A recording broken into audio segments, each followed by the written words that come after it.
Dunia Olivia terasa berhenti berputar pada hari Selasa sore yang lembab.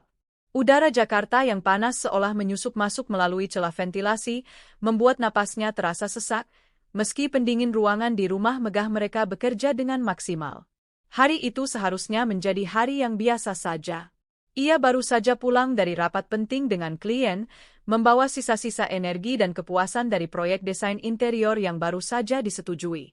Ia melangkah masuk ke dalam rumahnya, sebuah istana kecil yang ia bangun bersama suaminya, Aldi, dengan cinta dan kerja keras selama 8 tahun pernikahan mereka. Suara tawa kecil Rina, asisten rumah tangga mereka yang baru bekerja 6 bulan, terdengar dari arah dapur. Gadis muda berusia 20 tahun itu sedang bercanda dengan tukang kebun. Olivia tersenyum tipis. Rina memang membawa keceriaan di rumah itu.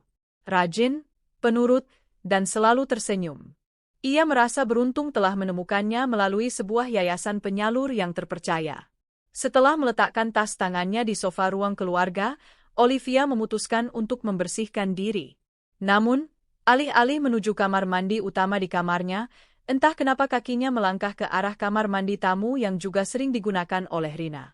Kamar mandi itu terletak di dekat area servis, lebih kecil namun selalu terjaga kebersihannya berkat ketelatenan Rina. Saat ia hendak mencuci tangannya di wastafel, matanya menangkap sesuatu yang janggal.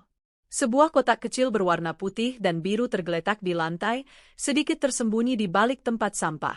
Awalnya Olivia mengabaikannya, mengira itu hanya kotak sabun atau pasta gigi baru.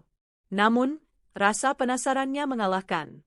Sambil mengeringkan tangan, ia berjongkok untuk melihat lebih jelas. Jantungnya berdebar sedikit lebih kencang saat ia mengenali bentuk dan merek kotak itu. Sensitif. Sebuah merek alat tes kehamilan yang sangat ia kenal. Tangannya gemetar saat memungut kotak itu. Kosong. Pikirannya langsung berkecamuk. Untuk apa Rina membeli ini? Apakah ia punya pacar? Selama ini Rina selalu bercerita bahwa ia tidak punya siapa-siapa di Jakarta selain bibinya yang tinggal di pinggiran kota. Ia gadis desa yang lugu, datang ke kota untuk mencari nafkah demi membantu keluarganya. Olivia mencoba menenangkan dirinya. Mungkin saja ini milik temannya. Mungkin Rina hanya membelikannya untuk seorang teman. Ya, itu pasti penjelasannya. Tidak mungkin ada hal lain. Namun, sebuah dorongan aneh membuatnya membuka tempat sampah di sebelahnya. Dengan perasaan jijik yang tertahan, ia menyingkirkan beberapa lembar tisu bekas. Dan di sanalah benda itu berada. Sebuah alat tes pek putih dengan 2 garis merah yang tercetak jelas. Positif. Sangat positif. Waktu seolah berhenti.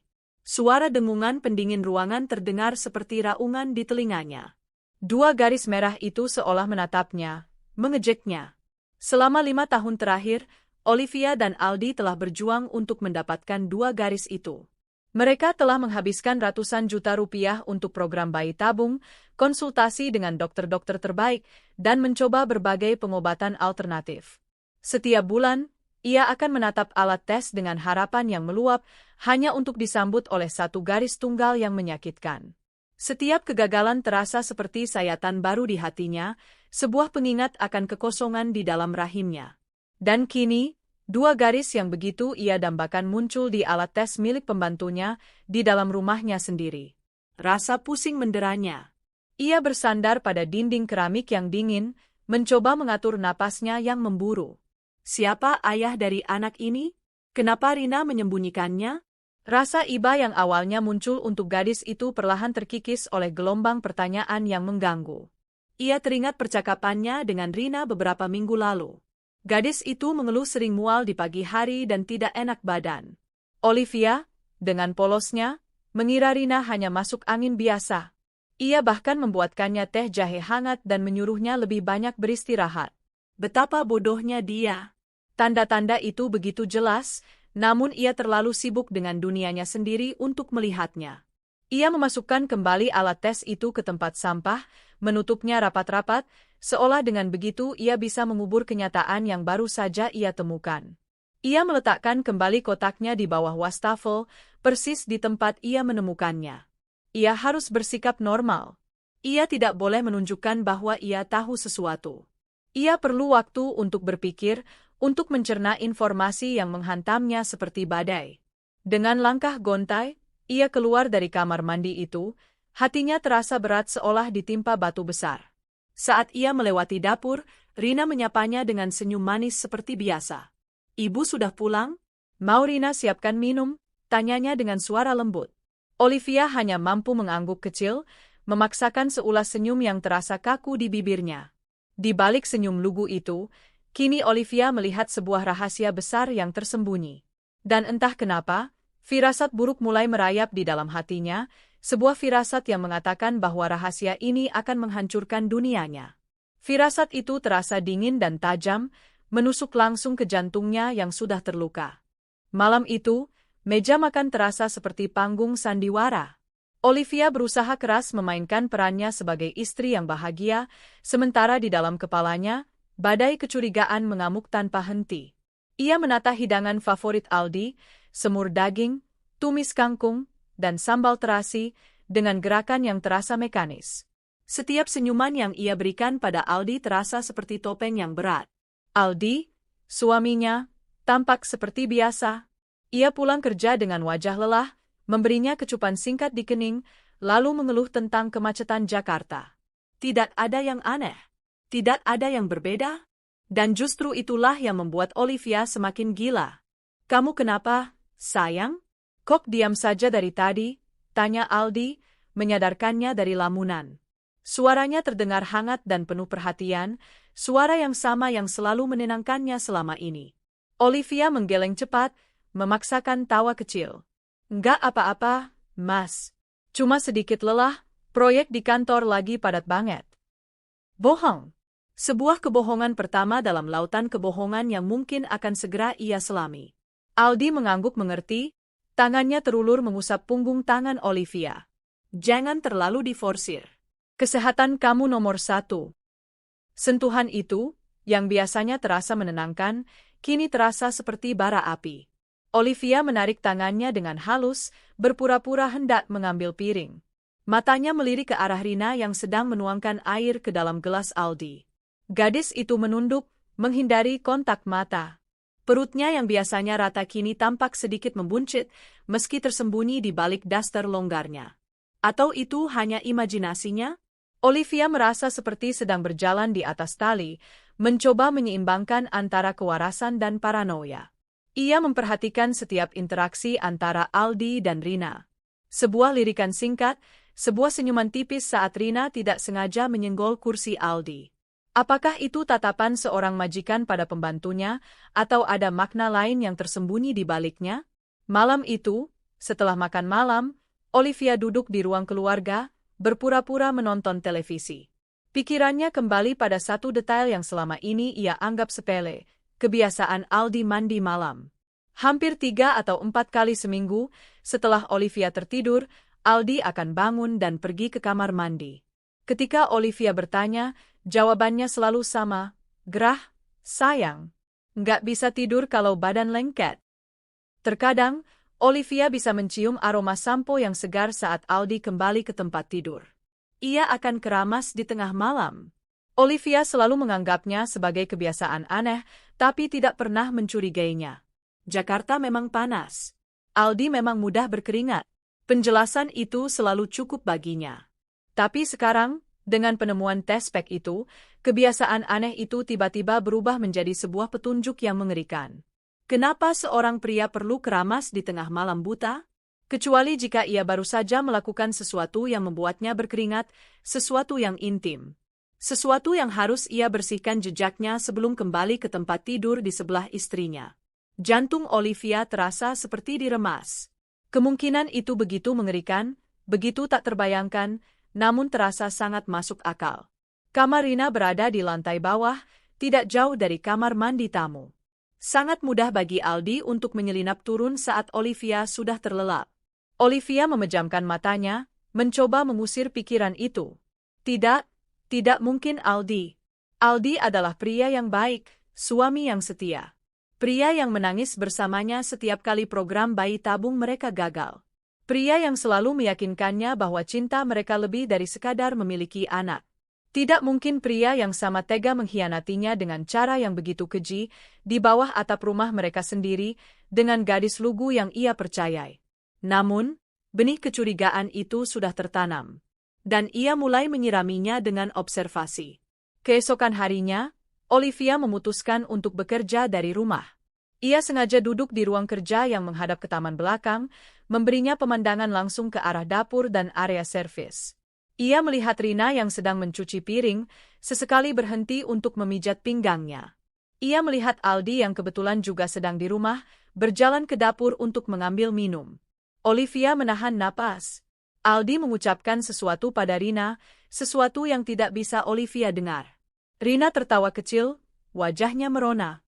Aldi tersenyum, lalu menepuk pelan puncak kepala Rina sebelum berlalu. Sebuah tepukan. Hanya sebuah tepukan biasa dari seorang majikan yang ramah. Tapi bagi Olivia, itu adalah sebuah adegan dalam film horor. Keakraban itu terasa salah. Terlalu santai. Terlalu intim. Olivia merasakan gelombang mual yang hebat, lebih parah dari mual yang mungkin dirasakan Rina di pagi hari. Rumah yang dulu menjadi surga baginya kini terasa seperti penjara. Setiap sudutnya menyimpan potensi pengkhianatan. Setiap interaksi menjadi bahan analisis. Ia hidup dalam kewaspadaan penuh, matanya menjadi kamera pengintai, telinganya menjadi alat penyadap. Ia menari sendirian dalam tarian kecurigaan ini, di atas panggung sandiwara yang ia ciptakan sendiri, menunggu tirai terbuka dan mengungkap kebenaran yang mungkin akan menghancurkannya selamanya. Beberapa hari berikutnya terasa seperti badai yang anehnya tenang. Olivia terus mengamati, namun tidak menemukan bukti konkret lainnya. Aldi dan Rina seolah tahu bahwa mereka sedang diawasi. Mereka bersikap sangat profesional, menjaga jarak, dan nyaris tidak berbicara satu sama lain kecuali untuk hal-hal yang perlu. Keheningan dan sikap hati-hati mereka justru semakin menyiksa Olivia. Itu tidak terasa normal. Itu terasa seperti dua orang konspirator yang sedang tiarap, menunggu bahaya berlalu. Di tengah siksaan batin itu, Aldi tiba-tiba menjadi suami yang paling sempurna di dunia. Ia pulang kerja lebih awal setiap hari, membawakan Olivia bunga lili putih kesukaannya. Ia mengajaknya makan malam di restoran mewah tempat kencan pertama mereka, memesan semua makanan favorit Olivia dan menatapnya dengan tatapan memuja yang dulu selalu berhasil meluluhkan hatinya.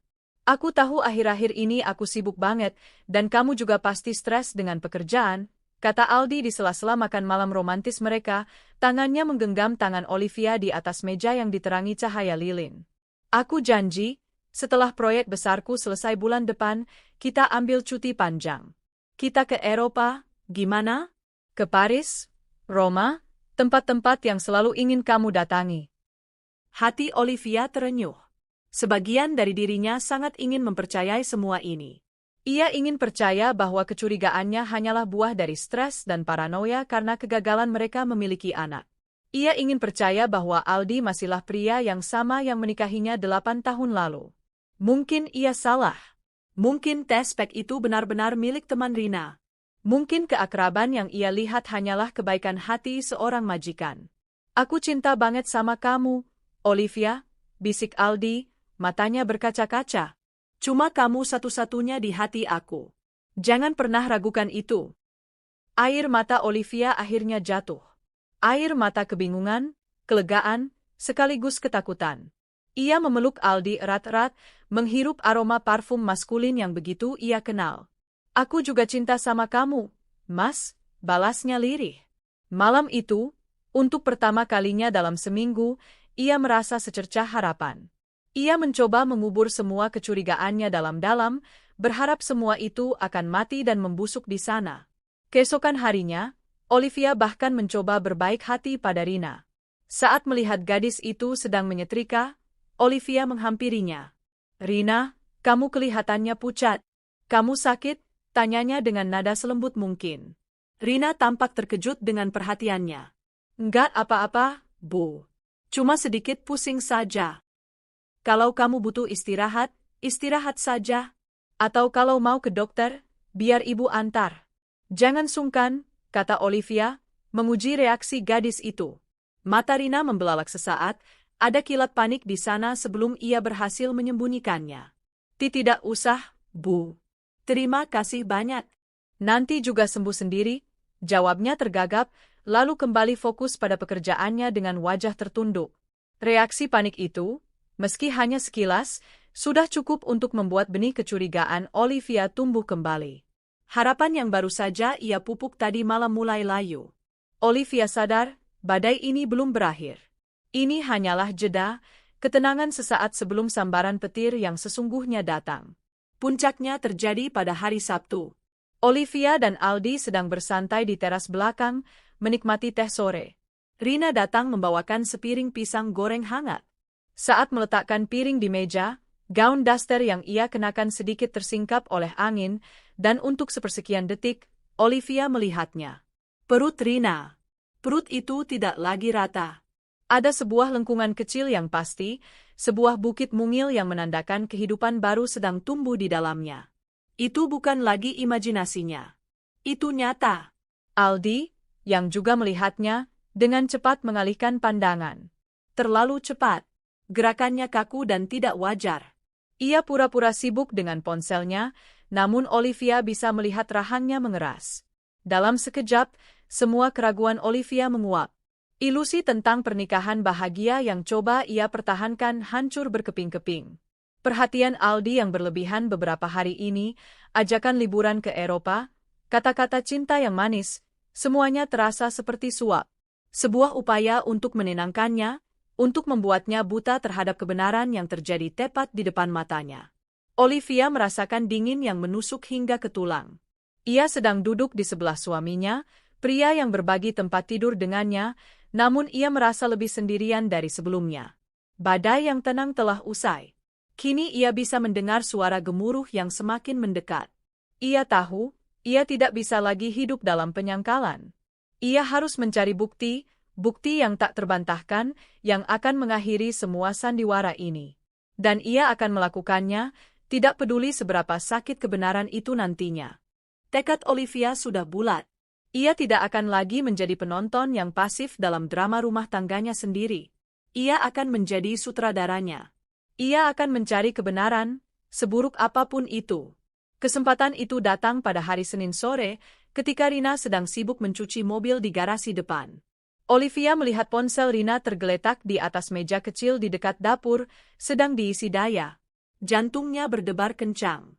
Ini adalah pelanggaran privasi yang serius, sesuatu yang tidak akan pernah ia lakukan dalam keadaan normal. Tapi situasinya sudah jauh dari normal. Dengan langkah sepelan mungkin, seolah takut lantai akan berderit dan membocorkan rencananya, Olivia mendekati meja itu. Tangannya yang berkeringat meraih ponsel murah itu. Ia melirik ke arah garasi, memastikan Rina masih sibuk. Aman. Ia membawa ponsel itu ke kamarnya, menutup pintu, dan menguncinya. Napasnya terengah-engah seolah baru saja berlari maraton. Ia menatap layar ponsel. Terkunci dengan pola. Sial. Olivia mencoba beberapa pola yang paling umum, L, Z, M gagal. Pikirannya bekerja cepat. Pola apa yang mungkin dibuat oleh gadis sederhana seperti Rina? Mungkin inisial namanya? Ia mencoba pola L gagal. Ponsel itu kini memintanya menunggu 30 detik. Kepanikan mulai menjalari dirinya. Bagaimana jika Rina selesai mencuci dan mencari ponselnya? Di tengah kepanikannya, sebuah ingatan melintas di benaknya. Beberapa minggu lalu, ia pernah melihat Rina membuka ponselnya saat mereka sedang menonton TV bersama. Ia tidak terlalu memperhatikan, tapi sekelebat ia melihat gerakan jari gadis itu membentuk sebuah pola. Pola apa itu? Olivia memejamkan mata, mencoba merekonstruksi ingatan itu. Gerakannya dari sudut kiri atas, ke tengah, lalu ke kanan bawah. Sebuah pola sederhana, seperti huruf V terbalik, atau atap rumah. Dengan tangan gemetar, ia mencoba pola itu. Klik. Ponsel itu terbuka. Olivia merasakan gelombang kelegaan sesaat, yang langsung digantikan oleh rasa takut yang luar biasa. Ia kini memegang kotak Pandora di tangannya. Apa yang akan ia temukan di dalamnya? Dengan jari yang ragu, ia membuka aplikasi pesan singkat. Jantungnya seolah berhenti berdetak. Di bagian paling atas, ada percakapan dengan kontak yang disimpan dengan nama Ibu. Olivia mulai membaca dari pesan yang paling baru. Rina, Ibu, Rina takut. Perut Rina sudah mulai kelihatan. Ibu Olivia juga sepertinya mulai curiga. Ibu, sing sabar, enduk. Kamu harus kuat. Apa kata bapaknya? Rina, bapak bilang suruh tenang. Dia janji akan tanggung jawab. Tapi Rina takut, Buk. Takut kalau Ibu Olivia tahu. Ibu, ya sudah, kamu turuti saja kata bapaknya. Jangan banyak tingkah. Ingat, kita ini orang susah, enduk. Ini mungkin jalanmu. Bapaknya? Bapak bilang suruh tenang.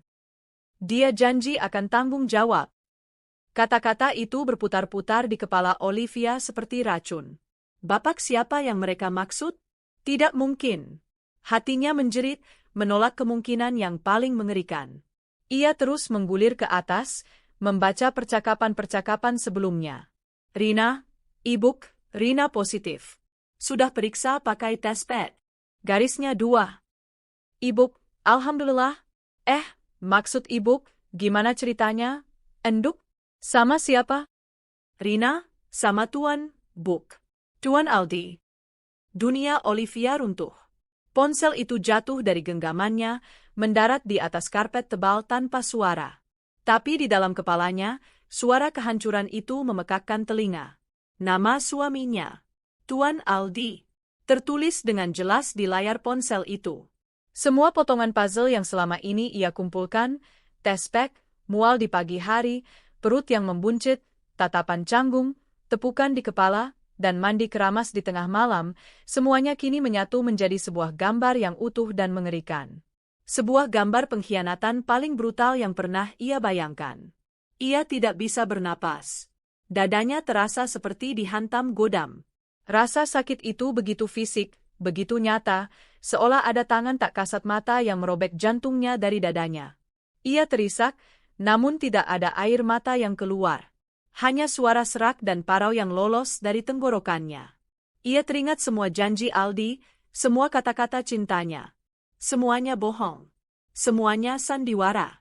Pria yang ia puja, pria yang ia percayai dengan seluruh hidupnya, telah menancapkan pisau di punggungnya. Ia mengambil ponsel itu lagi, tangannya gemetar hebat. Ia membuka galeri foto. Di sana, ia menemukan beberapa foto selfie Rina.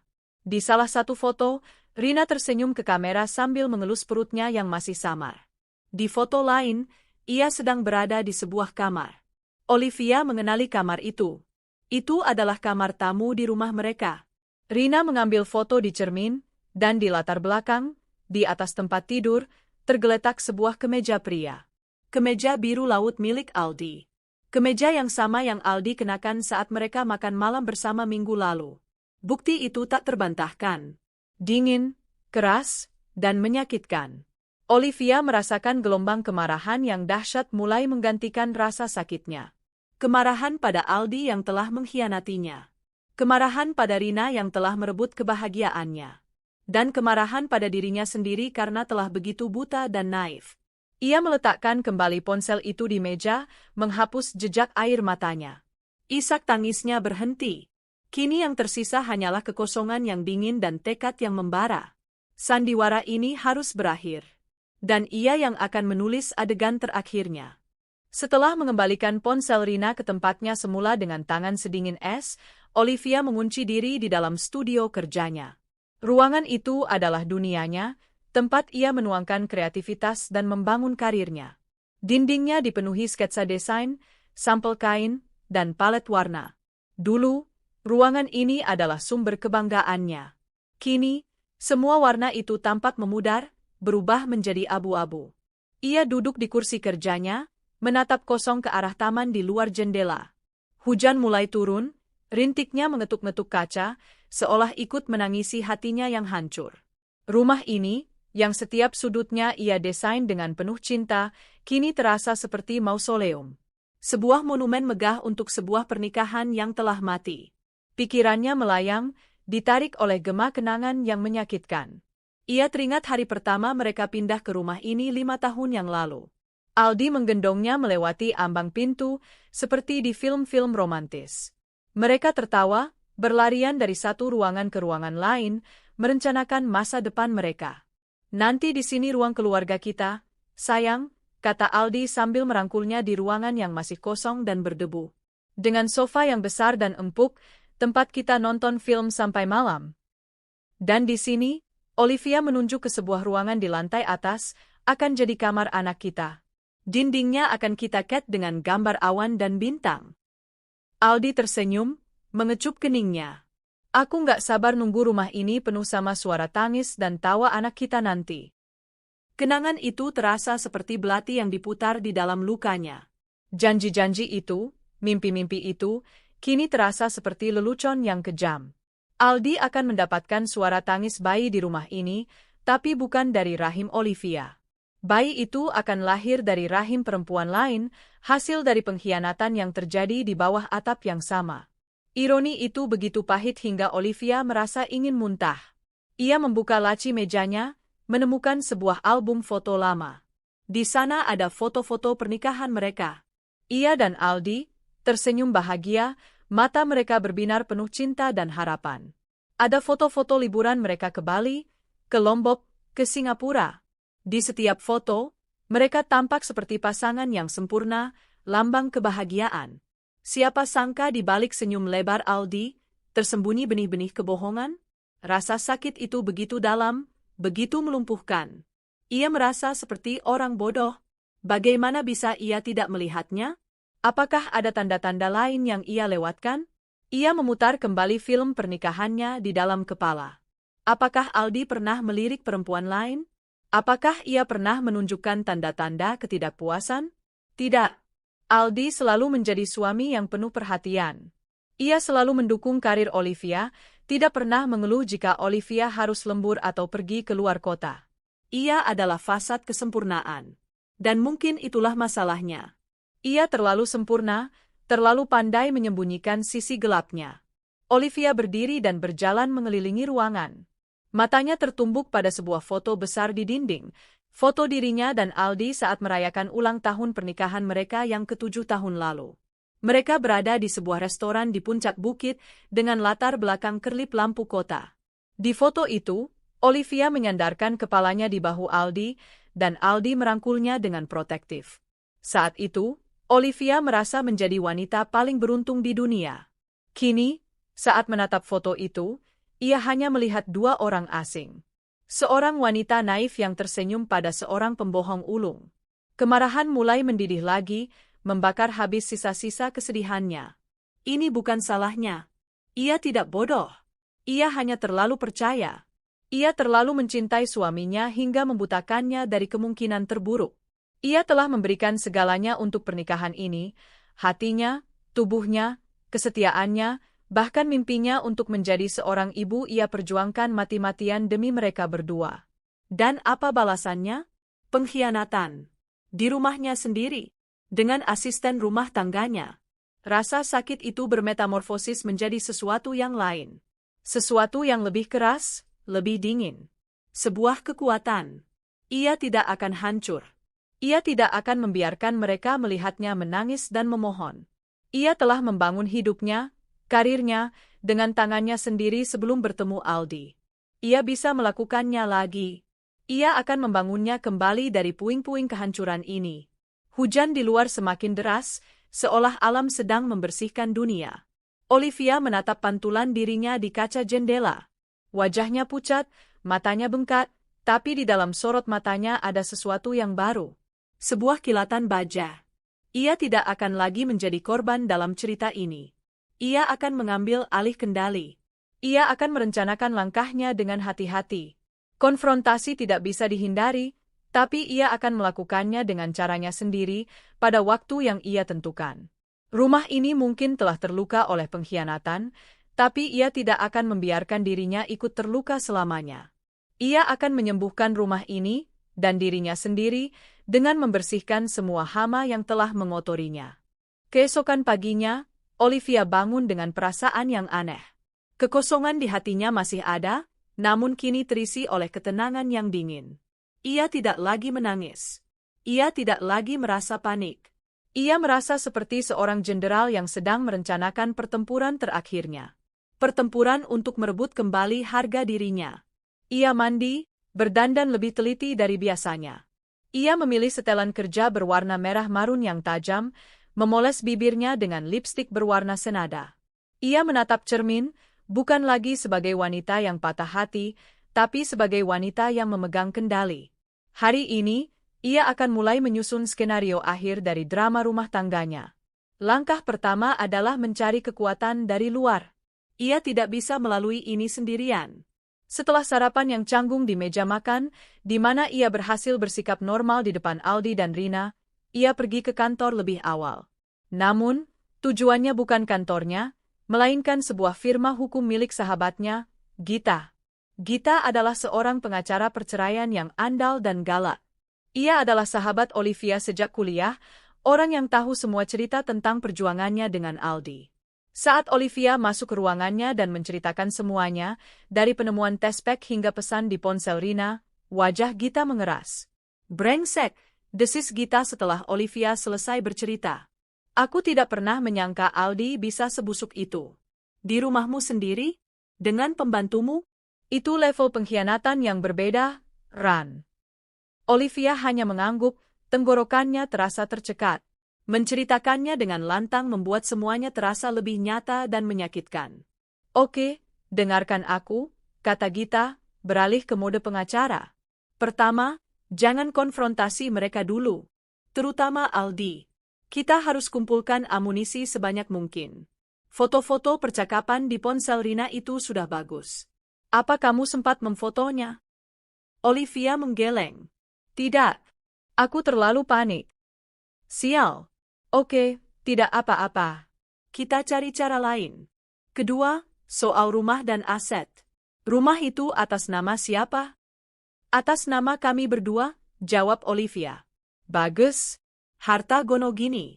Kita akan pastikan kamu mendapatkan bagianmu, bahkan lebih, karena ini jelas kesalahan ada di pihaknya. Perselingkuhan, apalagi sampai menghasilkan anak, adalah bukti yang sangat kuat di pengadilan." Gita menjelaskan semua langkah hukum yang harus mereka ambil, dari proses mediasi hingga kemungkinan persidangan. Mendengar semua istilah hukum itu membuat kepala Olivia pusing, tapi juga memberinya sedikit kekuatan. Ini bukan lagi hanya masalah hati, ini adalah perang.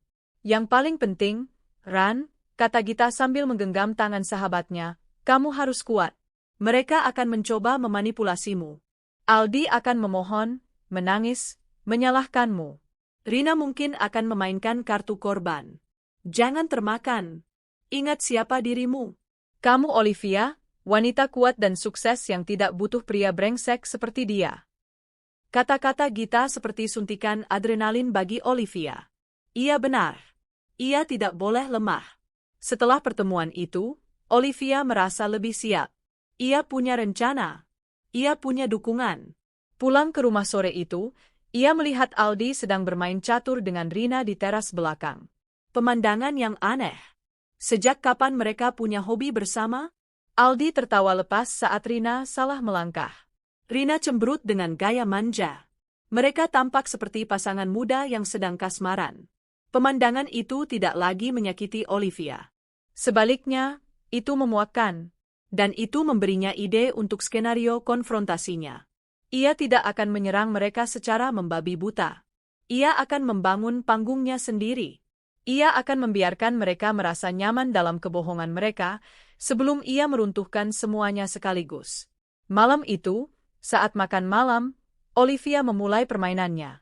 "Mas, aku ada kabar gembira," katanya dengan senyum cerah yang dibuat-buat. Aldi dan Rina sama-sama menatapnya. "Kabar apa, sayang?" tanya Aldi. "Dokter menelepon tadi. Katanya ada teknologi baru untuk program bayi tabung, tingkat keberhasilannya tinggi sekali. Aku mau kita coba lagi bulan depan." "Aku sudah buat janji konsultasi," kata Olivia, matanya menatap lurus ke arah Aldi, mencari celah di pertahanannya. Wajah Aldi pucat pasi. Senyumnya membeku. "Oh ya? Bagus dong," jawabnya terbata-bata. Olivia bisa melihat kepanikan di matanya. Di sudut matanya, ia juga melihat Rina menunduk, tangannya tanpa sadar mengelus perutnya. Olivia merasa puas. Umpannya berhasil ditelan. "Iya, aku semangat banget, Mas. Aku yakin kali ini kita pasti berhasil." Akhirnya rumah ini akan ramai dengan suara anak kita. Anak kandung kita berdua. Olivia sengaja menekankan kata kandung dan berdua. Malam itu, Aldi tidak bisa tidur. Ia gelisah, bolak-balik di tempat tidur. Olivia pura-pura sudah terlelap, tapi ia merasakan setiap gerakan suaminya. Ia tahu Aldi sedang terjebak dalam perangkapnya. Rencananya berjalan dengan sempurna. Ia akan membiarkan Aldi tersiksa oleh rasa bersalah dan ketakutannya selama beberapa hari. Ia akan membangun ketegangan ini hingga mencapai puncaknya. Dan ketika saatnya tiba, ia akan menjatuhkan bom kebenaran di tengah-tengah panggung sandiwara mereka, memastikan kehancurannya total dan tak terelakkan. Olivia memutuskan untuk menghadapi Rina terlebih dahulu. Ia butuh pengakuan langsung dari gadis itu, tanpa intervensi atau manipulasi dari Aldi. Ia harus memisahkan mereka untuk menaklukkan mereka. Kesempatan itu datang 2 hari kemudian. Aldi harus pergi ke luar kota untuk perjalanan bisnis singkat, hanya 1 malam. Rumah itu kini menjadi milik Olivia sepenuhnya. Malam itu, setelah makan malam, Olivia memanggil Rina ke teras belakang. Langit cerah, diterangi cahaya bulan purnama yang pucat. Suara jangkrik terdengar nyaring, mengisi keheningan di antara mereka. Olivia duduk di salah satu kursi rotan, sementara Rina berdiri dengan canggung di hadapannya, meremas-remas ujung dasternya. "Duduk, Rina," kata Olivia dengan suara tenang, menunjuk kursi di seberangnya. Nada suaranya tidak marah, hanya datar dan dingin, yang entah kenapa terasa lebih menakutkan. Rina menurut, duduk di ujung kursi seolah siap melarikan diri kapan saja. Olivia menatap gadis itu lekat-lekat. Di bawah cahaya bulan, wajah Rina yang biasanya tampak lugu kini terlihat penuh beban. Ada lingkaran hitam di bawah matanya. "Sudah berapa bulan?"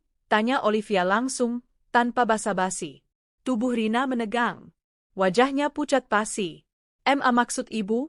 tanyanya dengan suara bergetar. "Jangan pura-pura tidak tahu, Rina. Aku tahu kamu hamil." "Pertanyaanku, sudah berapa bulan?" ulang Olivia, suaranya masih tetap tenang namun menusuk. Air mata mulai menggenang di pelupuk mata Rina. Ia menunduk, tidak berani menatap Olivia. "3 bulan, Bu," cicitnya nyaris tak terdengar. 3 bulan. Olivia menghitung mundur. 3 bulan yang lalu adalah saat Olivia sedang sibuk-sibuknya mengurus proyek besar di luar kota.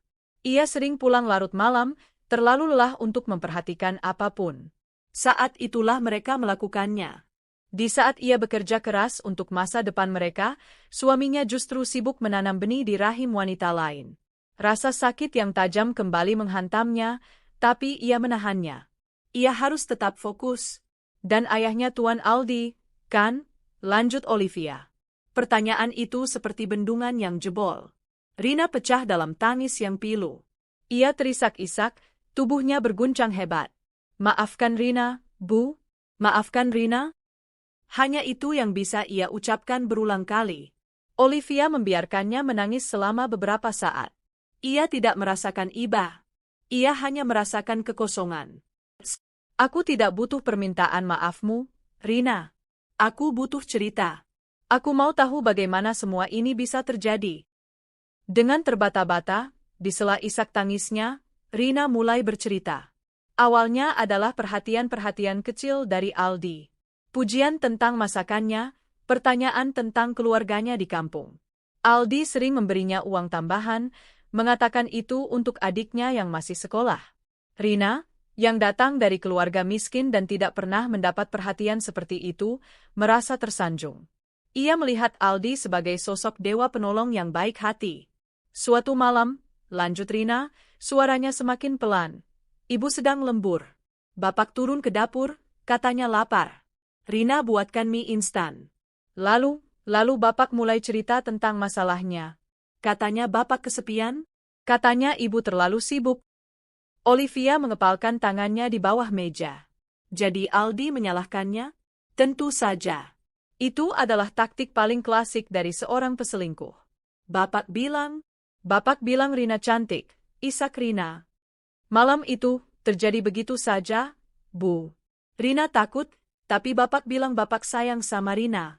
Bapak janji akan tanggung jawab. Tanggung jawab seperti apa yang dia janjikan? Tanya Olivia dingin. Menjadikanmu istri kedua? Atau memberimu uang lalu menyuruhmu pergi dari sini setelah anak itu lahir? Rina terdiam, tangisnya mereda. Ia tampak bingung. Bapak cuma bilang akan tanggung jawab. Dia bilang Rina tidak perlu khawatir. Olivia tertawa, tawa yang kering dan tanpa humor. Betapa naifnya gadis ini. Dan betapa liciknya suaminya. Aldi tidak pernah berniat bertanggung jawab. Ia hanya menenangkan Rina dengan janji-janji kosong, sambil berharap masalah ini akan hilang dengan sendirinya. Dia melakukannya lagi setelah itu, tanya Olivia. Rina mengangguk pelan. Beberapa kali, Bu. Biasanya kalau ibu sudah tidur. Bapak akan turun ke kamar Rina, atau kadang di kamar mandi tamu. Kamar mandi tamu. Tempat Olivia menemukan tes pack itu. Tempat di mana pengkhianatan itu sering terjadi. Olivia merasa mual. Dan dia selalu mandi setelahnya, kan? Keramas? Tanya Olivia, memastikan potongan puzzle terakhirnya pas. Rina menatapnya dengan kaget, seolah heran bagaimana Olivia bisa tahu detail itu. Ia mengangguk lagi. Cukup. Olivia sudah mendengar semua yang perlu ia dengar. Pengakuan Rina adalah paku terakhir di peti mati pernikahannya. Ia berdiri. Malam ini, tidurlah di kamar tamu atas. Jangan keluar dari kamar itu sampai besok aku panggil. Mengerti? Perintahnya dengan nada tak terbantahkan. Rina, dengan wajah basah oleh air mata, hanya bisa mengangguk patuh. Ia bangkit dan berjalan masuk ke dalam rumah dengan langkah gontai, seperti terpidana mati yang berjalan menuju tiang gantungan. Olivia tetap di teras, menatap bulan yang bersinar terang. Udara malam terasa dingin, tapi tidak sedingin hatinya. Kini ia punya semua amunisi yang ia butuhkan. Besok, saat Aldi pulang, perang akan dimulai. Dan ia sudah siap untuk menjadi pemenangnya. Aldi pulang keesokan siangnya, wajahnya tampak cerah setelah perjalanan bisnis yang menurutnya sukses. Ia masuk ke dalam rumah sambil membawa oleh-oleh untuk Olivia, sebuah syal sutra yang indah. "Halo, sayang. Aku pulang," serunya dengan riang. Olivia menyambutnya di ruang keluarga. Wajahnya tenang, tanpa ekspresi. Ia menerima syal itu tanpa antusiasme. "Terima kasih, Mas." Aldi merasakan ada yang aneh dengan atmosfer rumah itu. Terlalu sepi. Rina mana? Kok sepi banget? Rina ada di atas. Istirahat, jawab Olivia singkat. Ia duduk di sofa, menatap suaminya dengan tatapan yang tidak bisa Aldi artikan. "Duduk, Mas. Ada yang mau aku bicarakan." Aldi menurut, firasat buruk mulai merayapinya. Ia duduk di seberang Olivia. "Bicara apa?" Kelihatannya serius. Olivia tersenyum tipis, senyum yang tidak mencapai matanya. "Aku cuma mau bilang, aku sudah membatalkan janji konsultasi kita dengan dokter." Aldi mengerutkan kening. "Dibatalkan? Kenapa? Bukannya kamu semangat banget?" "Aku sadar, sepertinya kita tidak perlu lagi program bayi tabung," lanjut Olivia, matanya tak lepas dari wajah Aldi. "Karena sebentar lagi, rumah ini akan punya bayi." Wajah Aldi berubah pucat. Keringat dingin mulai membasahi pelipisnya. Maksud kamu? Kamu hamil?" Tanyanya dengan suara bergetar, ada campuran antara harapan dan kepanikan di sana. Olivia tertawa kecil. "Bukan aku, Mas. Tapi selamat ya, kamu akan jadi ayah." Jantung Aldi seolah berhenti berdetak. Ia tahu. Entah bagaimana, Olivia tahu. Aku nggak ngerti maksud kamu, Olivia," elaknya, mencoba mempertahankan benteng pertahanan terakhirnya. "Oh, kamu pasti mengerti," kata Olivia, nadanya berubah menjadi tajam.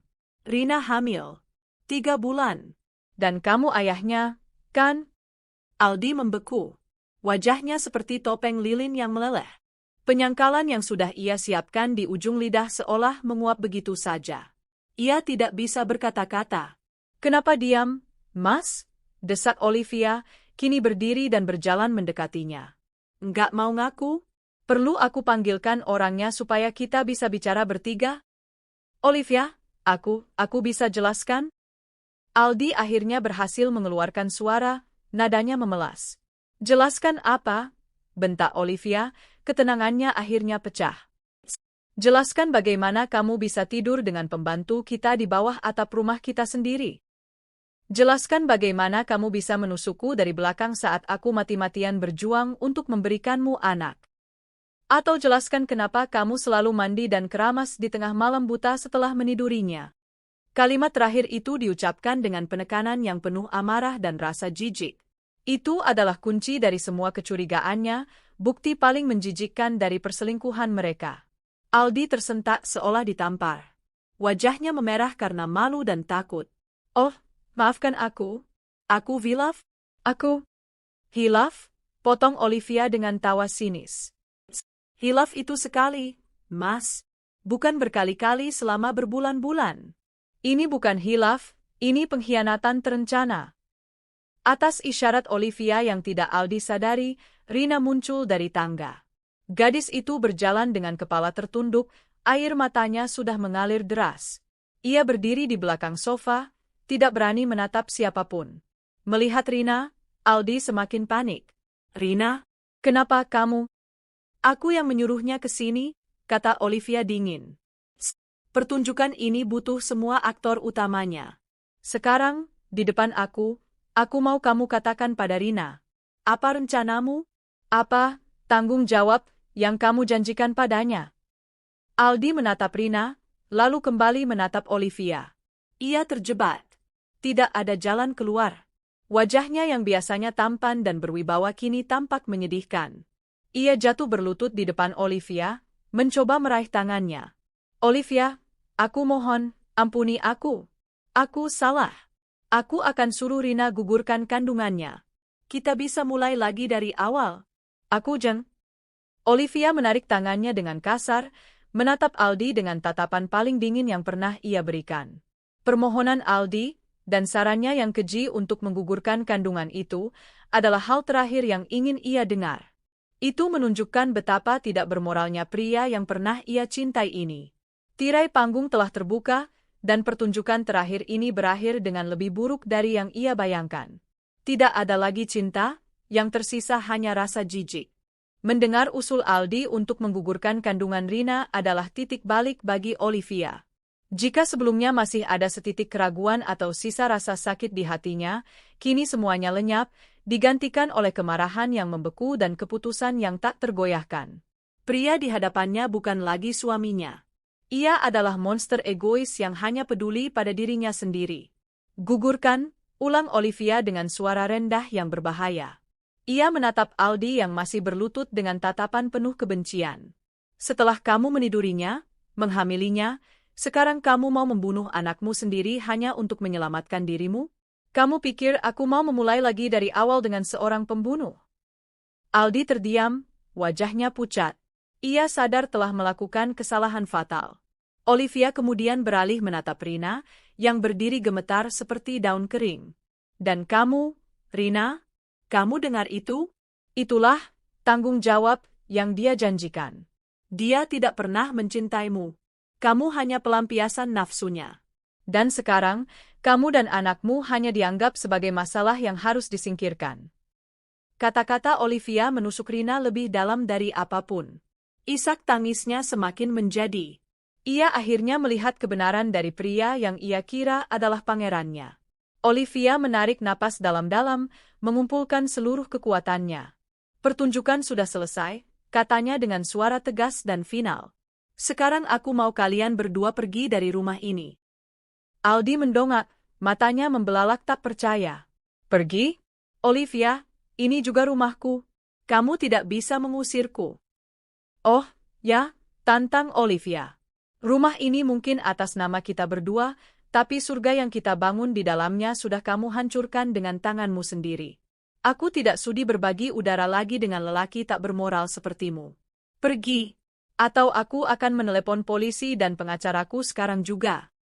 Ancaman itu membuat Aldi gentar. Ia tahu Olivia tidak main-main. Ia juga tahu posisinya sangat lemah. Ambil barang-barang kalian. Hanya yang paling penting. Aku beri waktu 30 menit, perintah Olivia, suaranya sedingin es. Ia melirik Rina. Kamu juga? Ambil barang-barangmu di kamar bawah. Dengan langkah gontai dan kekalahan yang telak, Aldi bangkit dan berjalan menuju kamar mereka. Olivia mengikutinya, bukan untuk membantunya, tapi untuk mengawasinya. Ia melihat Aldi memasukkan pakaiannya ke dalam koper dengan gerakan kasar dan penuh amarah. "Kamu akan menyesal, Olivia," desis Aldi. "Kamu pikir kamu bisa hidup tanpaku?" Olivia bersandar di ambang pintu, lengannya bersedekap. "Pertanyaan yang sama seharusnya kamu tanyakan pada dirimu sendiri, Mas. Kamu pikir kamu bisa hidup tanpa semua fasilitas yang kamu nikmati dari kerja kerasku juga? Selamat menikmati hidup barumu dengan pacar barumu. Aku harap uangmu cukup untuk membiayai persalinan dan membesarkan anakmu." Sindiran telak itu membungkam Aldi. Ia tahu sebagian besar kemewahan hidup mereka memang ditopang oleh penghasilan Olivia yang jauh lebih besar sebagai desainer interior ternama. 30 menit kemudian, 2 koper berdiri di dekat pintu depan. Satu milik Aldi, satu lagi tas ransel besar milik Rina. Aldi menatap Olivia untuk terakhir kalinya, matanya penuh campuran antara amarah, penyesalan, dan permohonan. Tapi mata Olivia sudah tertutup untuknya. "Pergi," hanya itu kata yang keluar dari bibir Olivia. Aldi membuka pintu, menyeret kopernya keluar tanpa menoleh lagi. Rina mengikutinya seperti bayangan, wajahnya basah oleh air mata dan penuh kebingungan akan masa depannya. Olivia menutup pintu di belakang mereka. Bunyi, klik, dari kunci yang ia putar terdengar seperti bunyi paling memuaskan yang pernah ia dengar. Ia bersandar di pintu, membiarkan tubuhnya merosot ke lantai. Keheningan tiba-tiba menyelimuti rumah itu. Keheningan yang memekakkan telinga. Tidak ada lagi suara Aldi, tidak ada lagi isak tangis Rina. Hanya ada dia, sendirian di istananya yang kini terasa kosong dan dingin. Air mata yang selama ini ia tahan akhirnya tumpah. Ia menangis, bukan karena kehilangan Aldi, tapi karena kelegaan.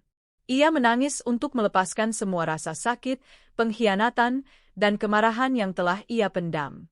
Ia menangis untuk membersihkan sisa-sisa racun dari sistemnya. Rumah ini telah dibersihkan dari hama. Surga ini mungkin telah hilang, tapi ia tidak hancur. Dari puing-puing ini, ia akan membangun kembali kerajaannya sendiri. Sendirian. Dan ia tahu, ia akan baik-baik saja. Beberapa bulan berlalu sejak malam pengusiran itu. Musim hujan telah berganti, membawa serta udara yang lebih cerah dan harapan baru. Rumah Olivia tidak lagi terasa dingin dan kosong. Perlahan tapi pasti, ia mengisi kembali setiap sudutnya dengan kehidupannya sendiri. Ia mengecat ulang dinding kamar tidur utama dengan warna biru laut yang menenangkan, membuang semua sisa kenangan tentang Aldi. Studio kerjanya menjadi semakin hidup dengan proyek-proyek baru yang menantang. Proses perceraian berjalan alot, seperti yang sudah diprediksi oleh Gita. Aldi, melalui pengacaranya, mencoba mengklaim setengah dari seluruh aset, berdalih bahwa ia juga berkontribusi dalam rumah tangga. Namun, bukti perselingkuhan yang tak terbantahkan, ditambah kesaksian dari beberapa tetangga yang curiga dan pengakuan Rina yang berhasil didokumentasikan oleh tim Gita, membuat posisi Aldi sangat lemah. Akhirnya, pengadilan memutuskan pembagian aset yang lebih menguntungkan Olivia.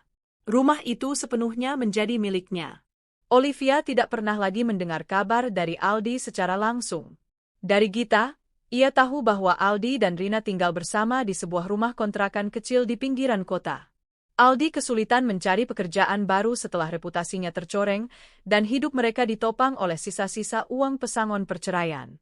Olivia tidak merasakan kepuasan dari penderitaan mereka. Ia hanya merasakan ketidakpedulian.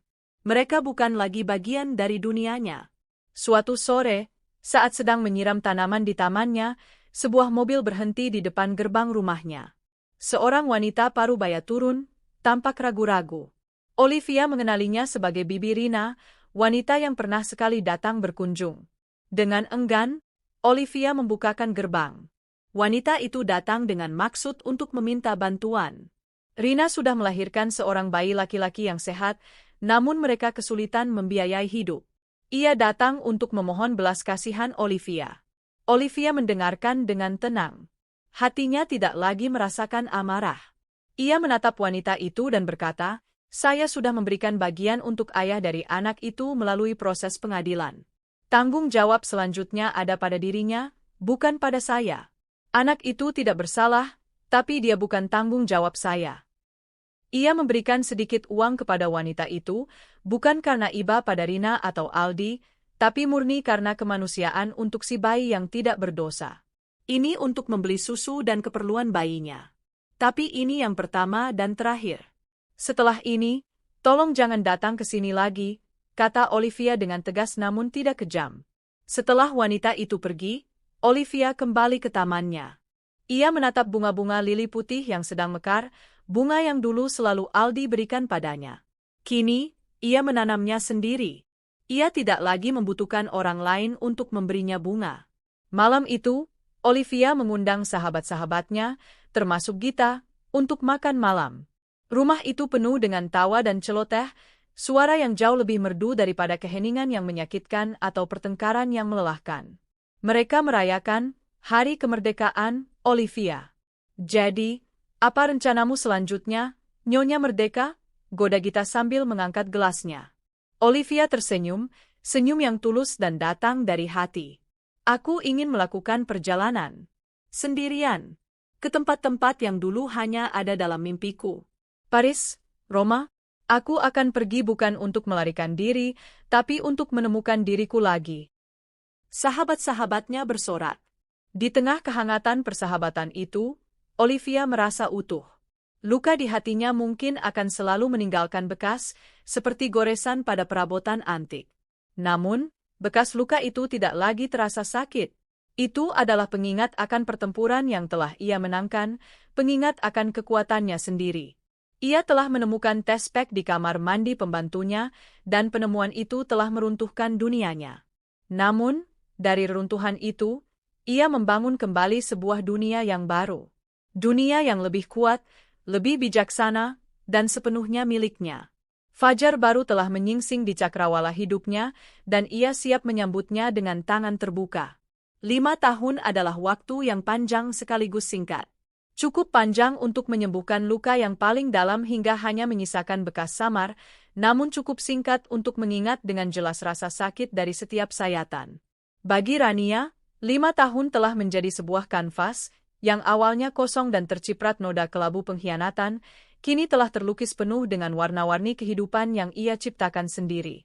Firma desain interior miliknya, Ruang Rania, tidak lagi hanya beroperasi di Jakarta. Namanya kini dikenal di kancah internasional, dengan proyek-proyek prestisius di Singapura, Hong Kong, bahkan sebuah butik hotel di Milan. Ia telah memenuhi janjinya pada dirinya sendiri. Ia telah melihat menara Eiffel berkelip di malam hari dari balkon apartemen sewaannya di Paris, melemparkan koin ke air mancur Trevi di Roma dengan harapan bukan untuk cinta tapi untuk kebijaksanaan, dan menemukan ketenangan yang tak terduga di tengah taman Zen di Kyoto. Perjalanan itu bukan pelarian, melainkan penemuan. Di setiap kota, ia meninggalkan sebagian kecil dari masa lalunya dan menemukan potongan baru dari dirinya. Rumahnya di Jakarta telah bertransformasi. Dinding yang dulu seolah bergema dengan kenangan pahit kini dihiasi karya seni kontemporer dan artefak yang ia kumpulkan dari perjalanannya. Tidak ada lagi foto pernikahan. Sebagai gantinya, ada sebuah lukisan abstrak besar dengan sapuan warna biru, emas, dan merah marun, warna kekuatan dan ketenangan yang mendominasi ruang keluarga. Rumah itu bukan lagi monumen pernikahan yang gagal, ia adalah galeri dari jiwa pemiliknya yang merdeka. Persahabatannya dengan Gita semakin erat, menjadi pilar dalam hidupnya. Mereka tidak lagi hanya bicara soal hukum dan perceraian, tapi berbagi mimpi, menertawakan kencan-kencan canggung, karena ya, Rania telah membuka hatinya kembali, meski dengan sangat hati-hati, dan merencanakan masa depan. Ia belum menemukan cinta yang baru, cinta yang menggetarkan seperti dulu, tapi ia juga tidak mencarinya dengan putus asa. Ia telah belajar bahwa kebahagiaan sejati bersumber dari dalam dirinya sendiri. Pasangan hidup adalah bonus, bukan sebuah keharusan untuk merasa utuh. Suatu hari di bulan September yang cerah, Rania memutuskan untuk mendedikasikan sebagian waktunya pada kegiatan sosial. Ia merasa telah menerima begitu banyak berkat dalam hidupnya, dan kini saatnya untuk berbagi. Melalui yayasan amalnya, Ia memulai proyek pro bono untuk merenovasi sebuah panti asuhan dan pusat kegiatan anak di kawasan Pademangan, sebuah area padat penduduk di Jakarta Utara. Ia ingin menciptakan ruang yang aman, ceria, dan inspiratif bagi anak-anak yang kurang beruntung. Gambar panti asuhan yang ceria dan penuh warna. Pada kunjungan ketiganya ke lokasi, saat ia sedang berdiskusi dengan kepala panti mengenai pemilihan warna cat untuk area bermain, matanya tanpa sengaja menangkap sesosok figur yang familiar di antara kerumunan orang tua yang datang menjemput anak-anak mereka dari program penitipan anak harian. Wanita itu tampak lebih kurus, kulitnya lebih gelap terpanggang matahari, dan garis-garis kelelahan terukir jelas di wajahnya. Namun Rania tidak mungkin salah. Itu Laras. Di samping Laras, berdiri seorang anak laki-laki berusia sekitar 4 tahun, menggenggam erat tangan ibunya. Anak itu memiliki rambut ikal yang sama persis seperti Dimas, dan sorot matanya yang ingin tahu memancarkan kecerdasan yang juga pernah Rania lihat pada pria yang pernah menjadi suaminya. Jantung Rania berdetak sedikit lebih cepat, bukan karena sakit atau marah, tapi karena keterkejutan yang anehnya tenang. Dunia memang sempit. Laras, yang sedang membujuk anaknya untuk memakai sepatu, akhirnya mendongak dan pandangan mereka bertemu. Waktu seolah berhenti. Kepanikan dan rasa malu yang luar biasa langsung menjalari wajah Laras. Ia membeku, tangannya yang sedang memegang sepatu kecil terlepas ke tanah. Ia tampak ingin berbalik dan lari, menarik anaknya dan menghilang di telan keramaian. Namun, Ranialah yang bergerak lebih dulu. Dengan langkah yang tenang dan mantap, ia berjalan menghampiri mereka. Ia berjongkok di depan anak laki-laki itu, memberikan senyuman lembut. "Halo, jagoan. Namamu siapa?" Anak itu bersembunyi di balik kaki ibunya, menatap Rania dengan malu-malu. Laras, dengan suara bergetar, menjawab, "Rio, Bu. Namanya Rio." "Rio," ulang Rania, masih tersenyum pada anak itu. "Nama yang bagus." Ia kemudian berdiri dan menatap Laras. Tidak ada kebencian di matanya. Hanya ada ketenangan seorang wanita yang telah berdamai dengan masa lalunya. "Apa kabar, Laras?" Pertanyaan sederhana itu meruntuhkan pertahanan Laras. Air mata langsung mengalir di pipinya. "Baik, Bu. Maaf, Bu, saya..." Ia tidak bisa melanjutkan kalimatnya, terisak dalam rasa malu yang mendalam. "Tidak apa-apa," kata Rania pelan. "Ayo kita bicara sebentar di sana." Ia menunjuk sebuah bangku kosong di bawah pohon rindang, sedikit menjauh dari keramaian.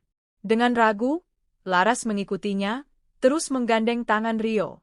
Mereka duduk dalam keheningan sejenak. Rania yang pertama kali memecahkannya. "Bagaimana kehidupanmu sekarang?" Sambil menyeka air matanya, Laras mulai bercerita. Kisahnya adalah kisah perjuangan yang berat. Dimas, seperti yang sudah Rania duga, bukanlah pria yang kuat saat dihadapkan pada kesulitan. Sekitar setahun setelah mereka pergi dari rumah Rania, setelah uang bagiannya dari perceraian menipis, Dimas menyerah. Ia tidak tahan hidup dalam kekurangan, tidak sanggup memikul tanggung jawab sebagai seorang ayah, dan tidak bisa menerima kenyataan bahwa ia bukan lagi Tuan Dimas yang dihormati. Suatu pagi, ia pergi dengan alasan mencari kerja dan tidak pernah kembali. Meninggalkan Laras sendirian dengan bayi mereka yang baru berusia beberapa bulan. "Dia pergi begitu saja, Bu," bisik Laras, matanya menatap kosong ke kejauhan. "Tidak ada pesan, tidak ada kabar. Hilang. Sejak saat itu, saya berjuang sendiri." Laras pindah ke rumah kontrakan yang lebih kecil bersama bibinya. Ia bekerja serabutan, mencuci gosok panggilan, membantu di warung makan, apa saja yang bisa menghasilkan uang untuk membeli susu dan makanan untuk Rio. Setiap hari adalah perjuangan. Pusat kegiatan anak ini adalah anugerah baginya, karena ia bisa menitipkan Rio di sini dengan biaya yang sangat murah sementara ia bekerja. "Saya tahu saya salah besar, Bu," lanjut Laras, kini menatap Rania dengan mata yang basah namun penuh penyesalan yang tulus. Ini bukan lagi tangisan gadis naif yang ketakutan, melainkan tangisan seorang wanita yang telah ditempa oleh kerasnya kehidupan. "Saya bodoh dan dibutakan oleh perhatian dan janji-janji. Tidak ada satu hari pun saya tidak menyesali perbuatan saya dan rasa sakit yang saya sebabkan pada ibu. Maafkan saya, Bu Rania." Rania mendengarkan semua itu tanpa menyela. Ia menatap Rio, yang kini mulai berani mengintip dari balik tubuh ibunya. Anak itu tidak bersalah. Dia adalah korban dari keegoisan dan kelemahan dua orang dewasa. Sejenak, Rania melihat hantu dari mimpi yang pernah ia miliki, mimpi tentang seorang anak yang berlarian di tamannya. Namun, perasaan itu tidak lagi menyakitkan. Itu hanyalah gema dari masa lalu yang jauh, sebuah bab yang telah lama ia tutup. Setelah Laras selesai, Rania menarik napas panjang. Semua orang membuat kesalahan, Laras. Yang membedakan adalah apakah kita belajar dari kesalahan itu. Sepertinya kamu telah belajar dengan cara yang sangat keras. Ia kemudian membuka tas tangannya, mengeluarkan kartu namanya. Aku tidak bisa mengubah masa lalumu, tapi mungkin aku bisa membantu masa depanmu dan Rio. Ia menyerahkan kartu itu pada Laras. Ini alamat gudang dan workshop perusahaanku. Aku butuh seorang asisten administrasi untuk mengurus stok barang dan pencatatan. Pekerjaannya tidak berat, jam kerjanya tetap, dan gajinya cukup untuk kamu bisa menyewa tempat tinggal yang lebih layak dan merawat Rio dengan baik. Laras menatap kartu nama itu, lalu menatap Rania dengan tidak percaya. Matanya membelalak, mulutnya sedikit terbuka. Ibu, kenapa? Setelah semua yang saya lakukan? Rania tersenyum tipis. Aku tidak melakukan ini untukmu, Laras. Atau untuk masa lalu. Aku melakukan ini untuknya. Ia mengarahkan dagunya pada Rio. Dia berhak mendapatkan kesempatan untuk memiliki kehidupan yang lebih baik. Anggap saja ini caraku berinvestasi pada masa depan seorang anak yang tidak bersalah. Tawaran itu adalah sebuah tindakan pengampunan tertinggi. Bukan pengampunan yang melupakan, tapi pengampunan yang melepaskan. Dengan menolong Laras, Rania melepaskan sisa-sisa terakhir dari belenggu masa lalunya. Ia tidak lagi berperan sebagai korban yang tersakiti, melainkan sebagai arsitek dari takdirnya sendiri, yang bahkan mampu mengubah takdir orang lain menjadi lebih baik.